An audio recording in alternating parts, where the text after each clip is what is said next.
लोगों में रुचि कैसे जगाएं? हर इंसान जो थियोडोर रूजवेल्ट का मेहमान बनता था, वह उनके विभिन्न विषयों पर जानकारी से प्रभावित हुए बिना नहीं रहता था। भले ही वह इंसान काउबॉय हो या फिर रफ राइडर, न्यूयॉर्क का राजनेता हो या कूटनीतिज्ञ, रूजवेल्ट को पता रहता था क्या बोलना है। वे यह कैसे करते थे? इसका साधारण सा जवाब है, जब भी रूजवेल्ट से मिलने कोई आने वाला होता, वे रात देर जागकर उस विषय पर पढ़ते थे जिसमें आने वाले इंसान की अभिरुचि होती थी। अन्य नेताओं की तरह रूजवेल्ट जानते थे कि किसी भी इंसान के दिल का रास्ता उन चीजों पर बातें करने से खुलता है जो चीजें उसके लिए बहुत महत्वपूर्ण हैं। जिंदा दिल विलियम लियोन फ्लेपस, निबंधकार और येल यूनिवर्सिटी में साहित्य के प्रोफेसर, ने यह पाठ जीवन के शुरू में ही सीखा था। जब मैं 8 साल का था और अपनी आंटी लीवी लिंसले के साथ उनके ट्रांसफोर्ट के घर में हफ्ते की छुट्टियां मना रहा था। उन्होंने मनुष्य की प्रकृति पर निबंध में लिखा। एक प्रौढ़ उम्र के आदमी का आगमन हुआ और आंटी से थोड़ी औपचारिक बात के बाद उसने मुझ पर ध्यान देना शुरू किया। उस समय मैं नावों में काफी रुचि रखता था और उस इंसान ने उस विषय पर जैसे बात की वह मुझे काफी दिलचस्प लगी। उसके जाने के बाद मैंने उसके बारे में काफी उत्साहित था। क्या आदमी था वह? मेरी आंटी ने बताया कि वह न्यूयॉर्क का वकील था और उसे नावों से बिल्कुल भी मतलब नहीं था और वह उस विषय में बिल्कुल भी रुचि नहीं रखता था। तब उसने मुझसे नावों के बारे में क्यों बात की? क्योंकि वह एक सज्जन आदमी है। उसने तुम्हारी दिलचस्पी नावों में देखी और उसने उन चीजों के बारे में बात की जो तुम्हें दिलचस्प और अच्छी लगेगी। उसने अपने आप को पसंदीदा बनाया। विलियम लियोन फ्लेपस ने कहा, मैं अपनी आंटी की बात कभी नहीं भूला। जैसे मैं यह अध्याय लिख रहा हूँ, मेरे सामने एडवर्ड एल क्लीफ का एक पत्र है जो बाय स्काउट वर्क में शामिल रहते थे। एक दिन मुझे लगा मुझे एक सहायता चाहिए। मिस्टर क्लिफ ने लिखा, एक बड़ा स्काउट उत्सव यूरोप में होने वाला था और मैं अमेरिका के एक सबसे बड़े कॉरपोरेशन के प्रेसिडेंट से उम्मीद रखता था कि वे मेरे स्काउट लड़के को ट्रिप की आर्थिक सहायता दें। सौभाग्य से इस इंसान से मिलने जाने से ठीक पहले मैंने सुना था कि इनसे 1 मिलियन का चेक बनवाया था और इसके कैंसिल हो जाने के बाद उसने इसे फ्रेम करा लिया था। इसीलिए ऑफिस में घुसने से पहले मैंने उससे चेक देखने का निवेदन किया। $1 मिलियन का चेक। मैंने उसे बताया कि मैंने किसी भी इंसान को नहीं जानता था जिसने इतना बड़ा चेक लिखा हो और मैं अपने स्काउट लड़कों को बताना चाहता था कि मैंने दरअसल $1 मिलियन का चेक देखा था। उसने मुझे खुशी खुशी दिखाया। मैंने उसकी तारीफ की और उसने पूछा कि चेक बनवाते समय क्या क्या हुआ था। आपने नोटिस किया न कि मिस्टर क्लिफ ने बाय स्काउट के बारे में या उत्सव के बारे में या अपनी इच्छाओं के बारे में बातें करके शुरुआत नहीं की। उन्होंने उन चीज़ों से बात शुरू की जिनमें दूसरे इंसान की रुचि थी। फिर यह परिणाम आया। इंटरव्यू देते समय उस आदमी ने कहा, ओह, वैसे आप मुझसे किस काम से मिलने आए थे? तो मैंने उसे बता दिया। मुझे यह देखकर आश्चर्य हुआ कि मिस्टर क्लिफ ने कहा, उसने न सिर्फ मेरी मांगी आर्थिक सहायता दी बल्कि और भी ज़्यादा सहायता की। मैंने उससे सिर्फ एक लड़के को यूरोप भेजने की बात की थी, पर उसने 5 लड़कों और मुझे भेजने के साथ साथ $1000 का क्रेडिट दिया और हमें यूरोप में 7 दिनों तक रहने के लिए भी कहा। उसने मुझे अपने ब्रांच प्रेसिडेंटों से मिलने के लिए इंट्रोडक्शन लेटर भी दिया ताकि वे मेरी सहायता कर सके और वह हमसे पेरिस में मिला और उसने हमें पूरा शहर दिखाया।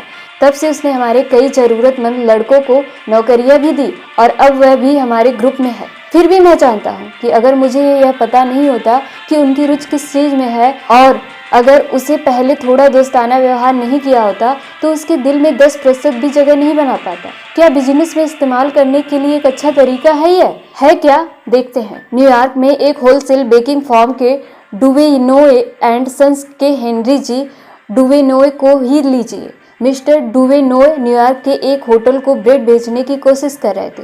उन्होंने मैनेजर को 4 साल तक हर हफ्ते कॉल किया था। वे उन सामाजिक सम्मेलनों में गए जहां वह मैनेजर रह जाता था।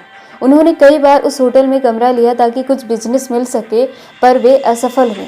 तब मिस्टर डुवेनो ने कहा, मानवीय संबंधों का अध्ययन करने के बाद मैंने अपने तरीकों में बदलाव लाने का फैसला किया।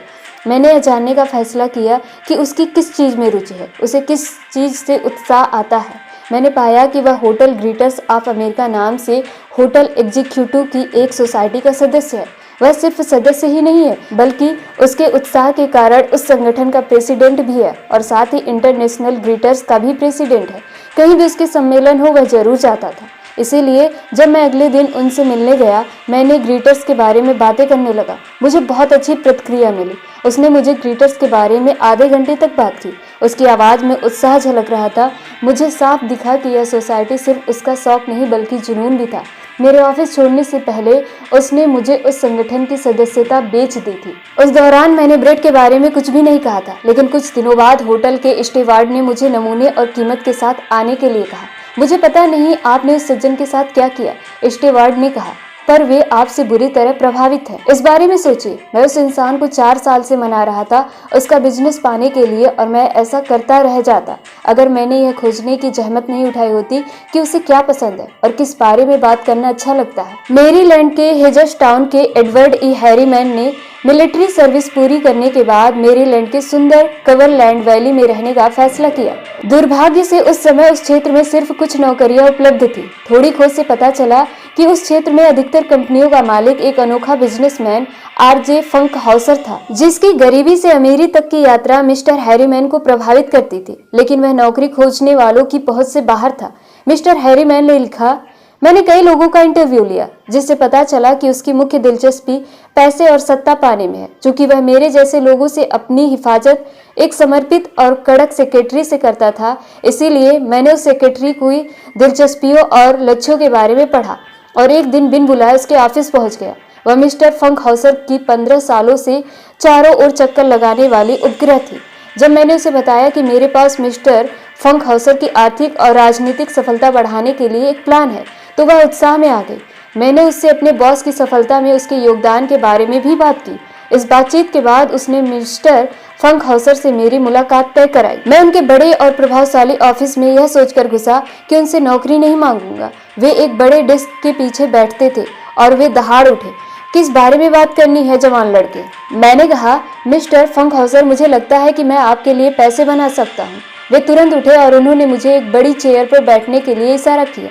मैंने अपने आइडिया और काबिलियत के बारे में बताया और यह भी बताया कि वह उनकी निजी और बिजनेस की सफलता से कैसे मदद करेंगे।